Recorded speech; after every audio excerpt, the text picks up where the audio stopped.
What's up, everybody? Welcome into Sports Nightcap. I am your host, Caleb Calhoun. I hope you guys had a great weekend. We are back live, and since we've been out over the weekend and enjoyed our time off, it's been a little crazy. I got to celebrate my son's first birthday, but while that happened, the NBA Finals got set.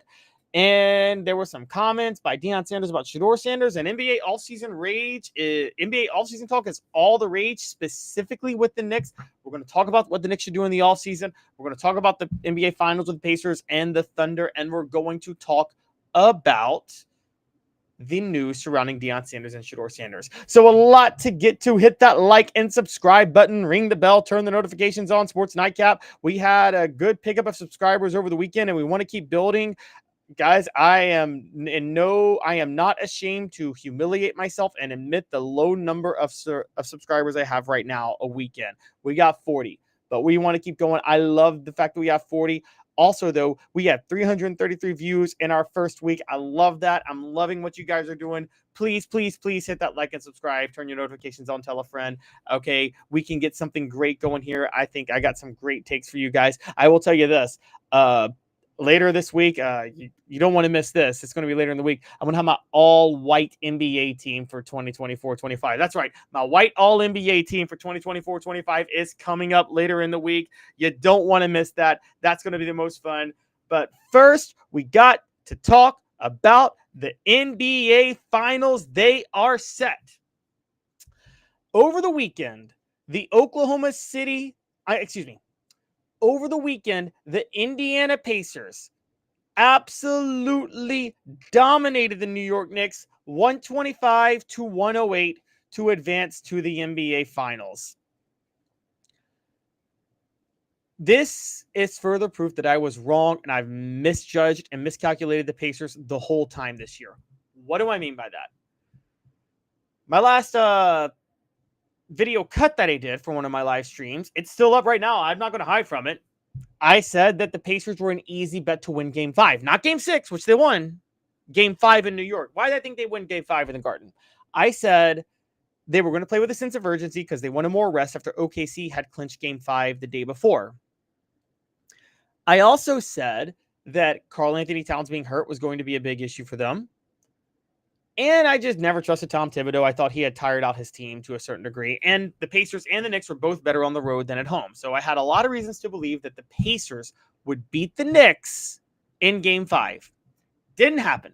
Pacers took a night off. I said that was a mistake. I said they don't want to take a night off because you never know what's going to happen and you need this rest.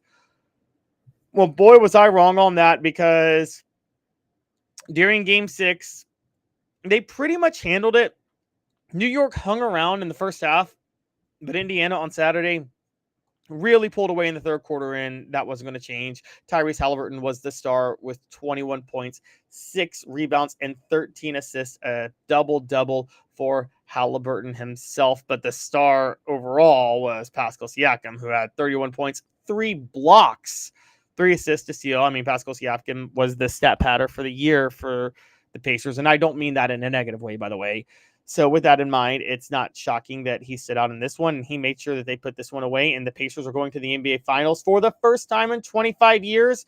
And the last time they went to the Finals, they faced one of the greatest teams of all time, the original Shaq Kobe Lakers. Of course, Kobe was not Kobe at that point. He was entering his prime, but he wasn't in his prime. But Shaq was at peak Shaq form, okay? That Shaq was the one that won his only regular season MVP, won the finals MVP, I believe won the All-Star Game MVP, was literally unstoppable. 99-2000 Shaq is the most dominant player in the history of the NBA. I really don't think there's any close second, honestly. Now, it didn't last, but at the same time, 99-2000 Shaq did have an insane year. I thought he should have won MVP, believe it or not, in 2000-2001, but the year Allen Iverson won it. But at the same time, I understand why they didn't give it to him because there was such a the reason though was there was such a drop off. Here's the weird part about 99-2000 Shaq.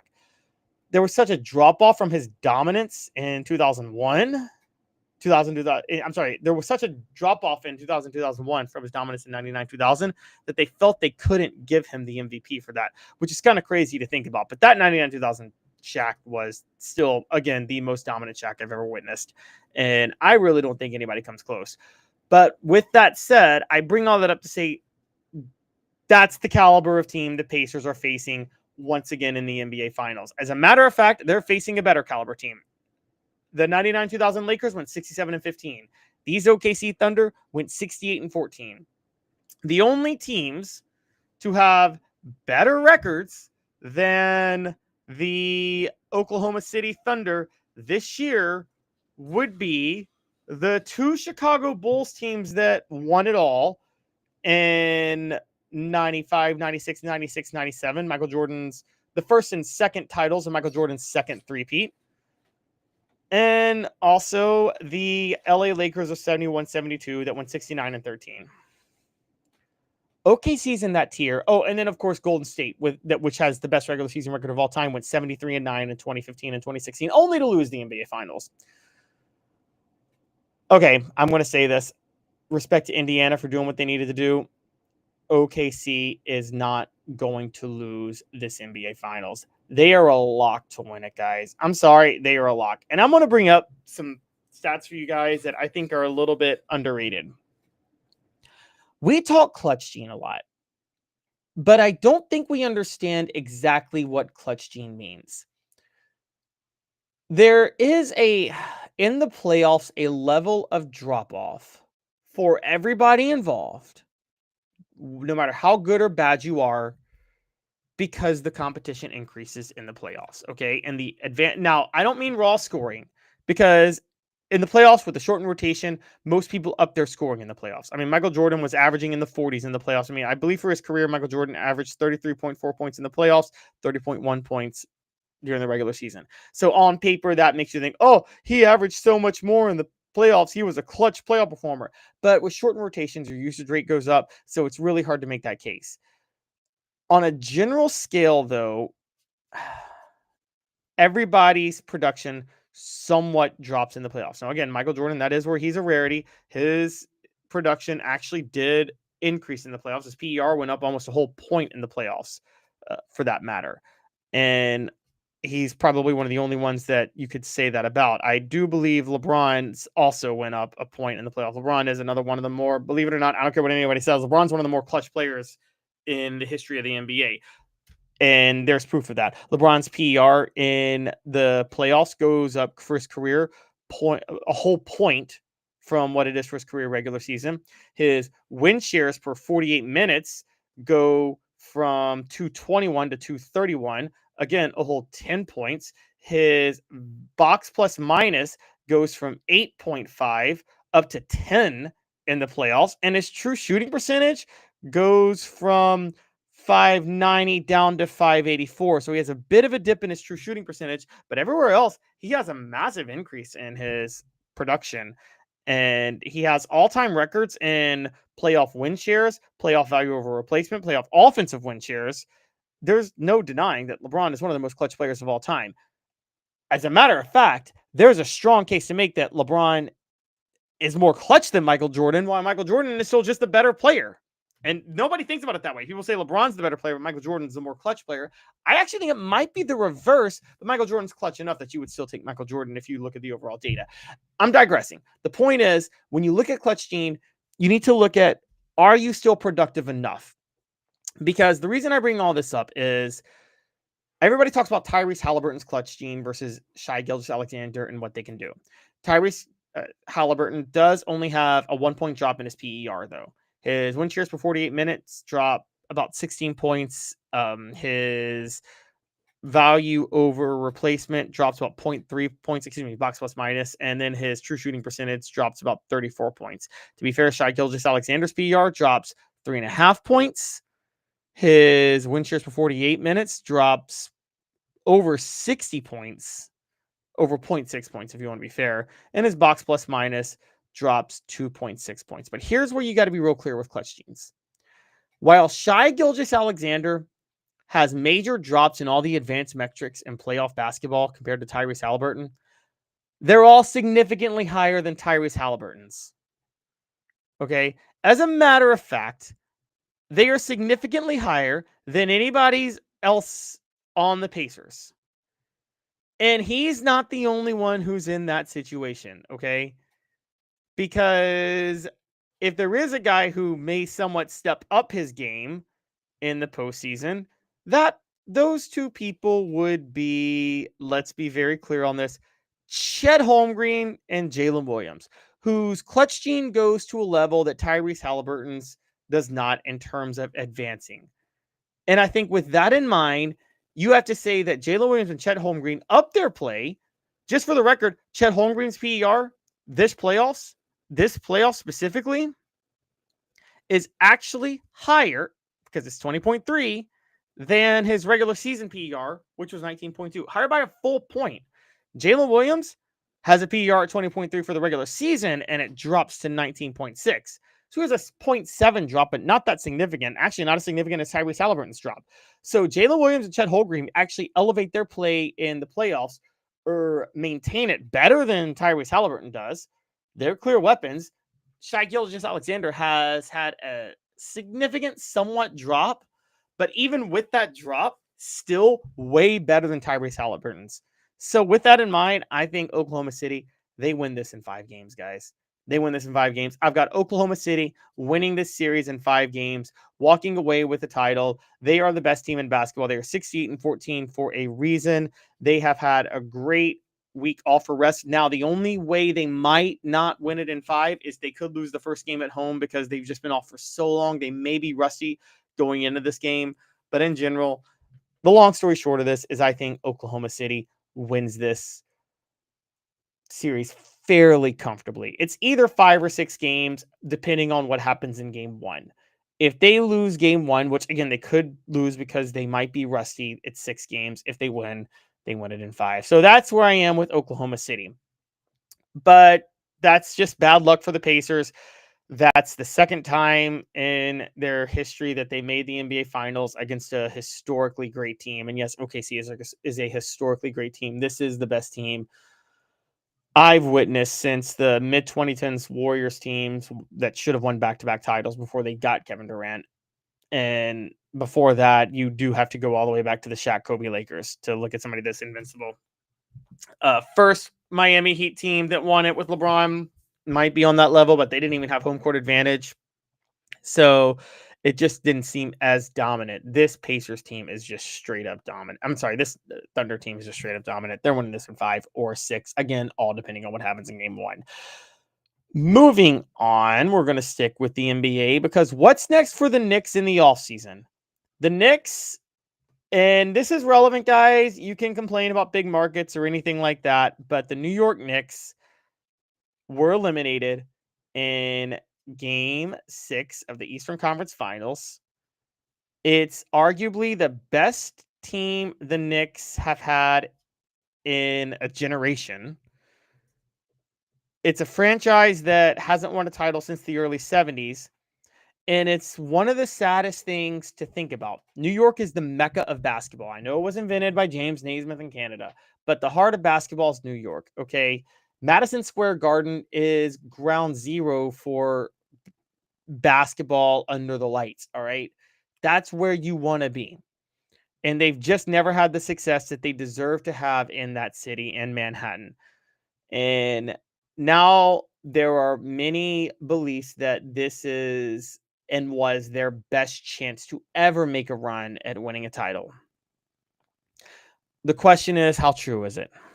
And the answer is depends on how old you are. But I actually think the Knicks are knocking on the door more than people think. They have some offseason decisions to make. Do they keep their core or they blow it up, or do they blow it up for some talented players? Now, the rumor going around is Giannis to New York. That's the big rumor. One of the other rumors is somehow finding a way to land Kevin Durant after they failed to get him way back when. I guess this would have been 2019 when he left Golden State. when they tried to get him, but he went to Brooklyn to try to build a historically great team there. It didn't work out. So maybe they try this time around to get him. Okay, let me say this up front. If you have a chance to get Giannis, you get him. You go and get Giannis. Giannis Antetokounmpo, even at 31, has a good 5-6 years left. I would personally trade Karl Anthony Towns for Giannis. And I say that as someone who loves Karl Anthony Towns. I think he's totally misused, and it's not totally his fault he's misused. But unless the Knicks do a coaching change, because Tom Thibodeau doesn't know how to use him, they just can't handle. They don't know how to utilize his strengths. And to a degree, let's be fair, Karl Anthony Towns hasn't really fully developed the footwork and the interior presence that he needs to. So with that in mind, if I'm the Knicks, I would trade Giannis for Cat in a heartbeat. Now, Cat's a bit of a bowling ball the way Giannis is a bit of a bowling ball the way Cat is too. Greek Freak is known for just like barreling into the lane. And he's got a lot of issues throughout his career that have shown that he's never been fully consistent from the free throw line, hasn't been as finesse as you want him to be. He's much more finesse now than he was when he was drafted 11 years ago. We can say that. And honestly, to a certain degree, he's maintained his level of success from his MVP years. He's actually, to his credit, you can make this argument. Greek Freak is actually somewhat better than his MVP years, or at least on par. This past year at a 30.5 PER, which is very close to his 2 MVP years. The only reason he's not having the same level of popularity is because this guy named Nikola Jokic came along, who is just dominating the stat sheet because he's one of the greatest players of all time. But Giannis is still really, really, really good. And at 31, he still has at least 5 really, really, really, really good years left, given the way it looks like he takes care of himself. So with that in mind, yeah. And here's the really important point. Giannis is 31. Karl Anthony Towns is 30. Not a big difference in age. And Giannis is significantly better and doesn't seem to have the same issues with health. Tom Thibodeau would not have the same issues in terms of actually figuring out how to use him, because Tom Thibodeau is not the best with utilizing talent, but he can handle somebody like Giannis better than he can Karl Anthony Towns, because Giannis ain't that hard to figure out how to use, guys. So with that, yes, I would trade Giannis up front. I would trade Karl Anthony Towns up front to land Giannis if I'm the Knicks. I would do everything I can to do that. I would trade nobody for Kevin Durant. Kevin Durant, and this is going to be one of my hottest takes of the year, but Kevin Durant is no longer a top 20 player in the NBA. Yes, you heard that right. Kevin Durant is no longer a top 20 player in the NBA. Let's just go through all the data metrics to point that out.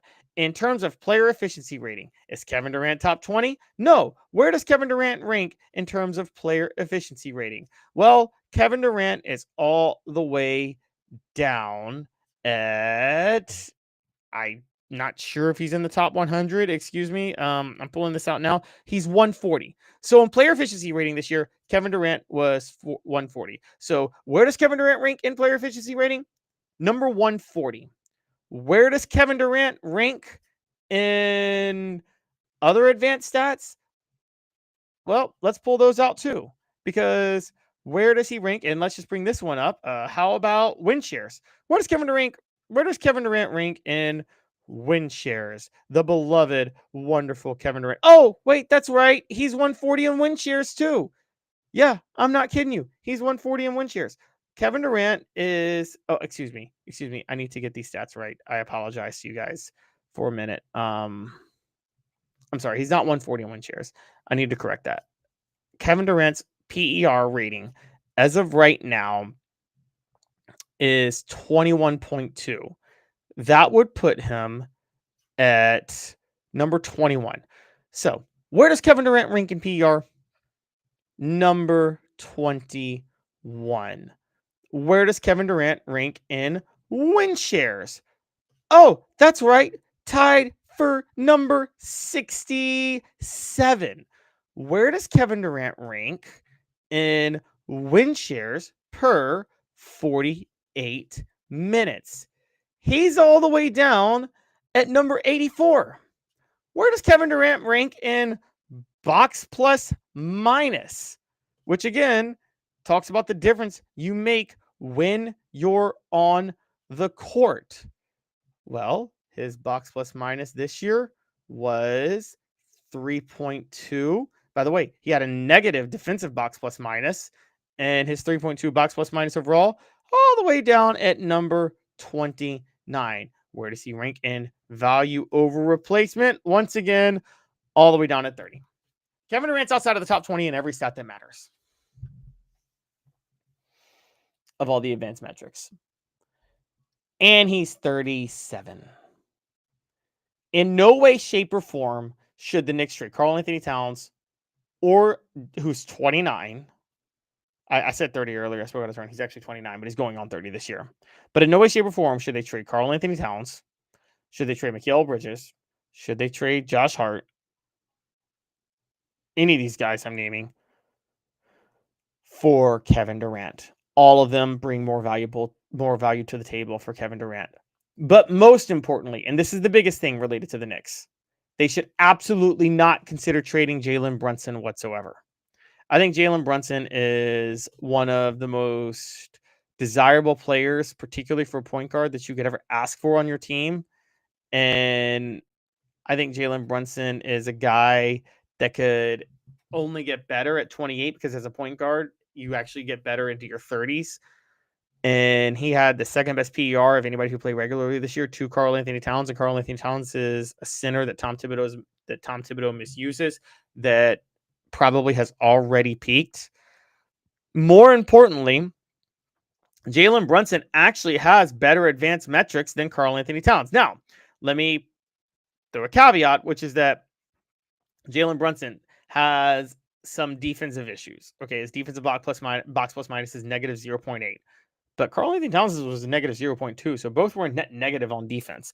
That can be an argument to trade Karl-Anthony Towns for Giannis, who still to this day, to be fair, has a pretty good defensive box plus minus. It was 2.5 this past year. Okay, so you will upgrade defensively if you trade Cat for Giannis. You'll definitely upgrade defensively if you trade Jalen Brunson for Giannis, but I wouldn't trade Jalen Brunson for Giannis, because I think a guy like Brunson is harder to replace than a guy like Cat. But when you bring up somebody like Kevin Durant, his defensive box plus minus negative 0.7. He's also a liability now on defense because of his age. So I think the move straight up is trade Karl-Anthony Towns for Giannis Antetokounmpo and go all in on changing up that team. I don't know if they'll do it, but that would be my move. Finally, I want to close with this. Did you guys see what Deion Sanders said about Shedeur Sanders recently? Deion Sanders finally spoke about Shedeur Sanders falling in the NFL draft, and he ripped a quote-unquote foolish report about Shedeur Sanders falling in the draft. Let me be clear with you guys about something about Deion Sanders, okay? I like the guys that coach Colorado. If you guys follow me on my other podcast, Off the Hook Sports, I have been very objective and very fair with Deion Sanders. I'm not called him a circus act. I've talked about how there are certain things I don't like that he's doing, but I've actually been very impressed with the job he has done at Colorado, and I've always felt there was reason to believe in him. But I didn't like some of his behavior last year, going at people that were talking bad about his son, or that he felt were attacking his son's quality of quarterback, particularly when he went at other players. It was a little weird for a coach to do that. I had a problem with that. Deion had raised his kids clearly to believe that they had warranted a level of hype that, to be fair, some kids do warrant. Deion warranted it. Here's the problem with Deion Sanders and Shedeur Sanders. Shedeur Sanders is carrying himself with the level of physical value that Deion Sanders carried himself with coming out of college into the NFL 35 years before. Why do I say that? Deion Sanders, as a four-sport athlete, two-way athlete in football, was so physically gifted that everybody knew he was a can't-miss prospect. Shedeur Sanders was not a can't-miss prospect, but he carried himself like he was can't-miss on the level of Deion Sanders in 1987, and that was a problem. And so let's talk about some of the reasons he fell to the 5th round. But first, Deion Sanders specifically was citing a report that Shedeur Sanders was unprepared during pre-draft meetings. But he's also saying he's not buying the validity of them. Now, to Deion Sanders' defense, it might be true that he's not buying how valid it is. Honestly, Deion Sanders says, quote, "It did hurt, but the Bible said God uses foolish things to confound the wise. There was some foolish stuff that went on, but that gave them something they needed." And then he said, like that edge that Tom had, it gave them the edge that you had. It gave them the edge that I have. Folks said we weren't going to be nothing, but we had to prove that. It gave them the edge that they needed, both of them. Okay, first of all, Deion Sanders, stop with this. People said we weren't going to be anything. I hope you're not including yourself in that with Tom Brady or Shedeur or your son, even for that matter. You were highly touted pretty much immediately. You were the 5th pick in the 1989 NFL draft, okay? So it's not like, oh, nobody believed in me. No, people believed in you, bro. You're in the College Football Hall of Fame. People believed in you. You were electric in college at Florida State. Okay, so let's stop with that. However, Tom Brady, you're right. But I can tell you this right now. Tom Brady did not get near the hype Shedeur Sanders got in the offseason or when he was in college. Now, I believe in Shedeur Sanders as a quarterback. I still do. I actually think he will win the Browns starting job. But let's talk about some of the things Shedeur did that might have rubbed people the wrong way that he could have overcome if he had the physical tools. Problem is he doesn't. The 2 legendary clothing line. The workout combine. He didn't show up. Now, people will say, well, Caleb Williams showed up. Yeah, Caleb Williams had more physical gifts than Shedeur Sanders. We're going to get to that. And then also the reports that only 5 teams, he was only willing to fully interview and commit himself with 5 teams. Now, why is all this relevant? Because Shedeur Sanders doesn't have the arm strength that a Cam Ward has, who, by the way, I think Shedeur is actually a better prospect than Cam Ward, but he doesn't have the arm strength that a Cam Ward has. He doesn't have the arm strength that a Caleb Williams had the year before.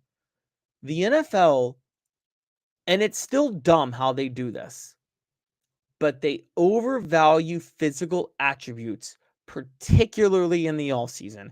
And when Cam Ward had his chance to showcase all that at the combine, it was pretty much over that he was going to be the top pick. And with Shedeur Sanders not impressing people with his arm strength, even though he's accurate, it was going to result in him falling if he didn't show other intangibles people want. So he could not afford to skip workouts. He could not afford to skip combines. And he certainly could not afford to only interview fully with 5 teams. Now, that report that he only interviewed with 5 teams is a little murky. It seems like he interviewed with others, but it's how committed was he to those others? That's the real question, okay? But Deion Sanders is cherry picking when he talks about the report that Shedeur Sanders was woefully unprepared for interviews. We're not attacking him for being unprepared for interviews, okay? We're going at him because he wasn't good enough to not be fully in on off-season workouts, off-season interviews, and things like that. That's how he falls to the 5th round. When you also consider the fact that people expect Deion to be involved, you can see why there were some problems with Shedeur Sanders and how things would happen. I think he could end up being fine with the Browns. But Shedeur Sanders was not the type of quarterback that was capable or had the leverage to play hardball the way some other quarterbacks do, okay? He was a fringe number 1 pick, not a clear-cut one. Everybody likes to bring up an Eli Manning. Eli Manning was a clear-cut number 1 pick with a massive arm. Also, Eli Manning didn't mind falling because Eli Manning had a decent backing and knew he was going to go somewhere and people were going to spend time on him to be the starter. Eli Manning, while his stats weren't Shedeur's stats, he played in a more rigid pro-style offense with less help around him in terms of weapons at receiver during that Ole Miss time period and in a much, much, much tougher conference with much tougher competition around him. So that's why Eli Manning got away with what he was trying to do in 2003 and Shedeur Sanders didn't. You just can't afford to do things like that if you are Shedeur Sanders. And Deion Sanders, again, he is cherry picking in a huge way when he talks about the report that Shedeur was just not prepared for NFL interviews. There's a lot more to it than that. I want to thank you guys all for tuning in to this podcast. Please hit that like and subscribe button, ring the bell, and turn your notifications on. Tell a friend. We got Sports Nightcap rolling here. We want to have a huge huge impact going forward. So please like and subscribe. Please comment. Tell a friend what you think. Tell me what you guys think. Let me know how you think we're doing here, because we want to continue this. I want to continue this for a long time. I love you guys. Had a great first week. Looking forward to the second week as the NBA finals are here, baby, and I'm ready to roll. You guys have a great rest of your night. Again, we'll definitely be live Thursday after the NBA finals, and we'll probably be live tomorrow too to continue this with Caleb Calhoun. This has been a presentation of Sports Nightcap. Tune in for our next show.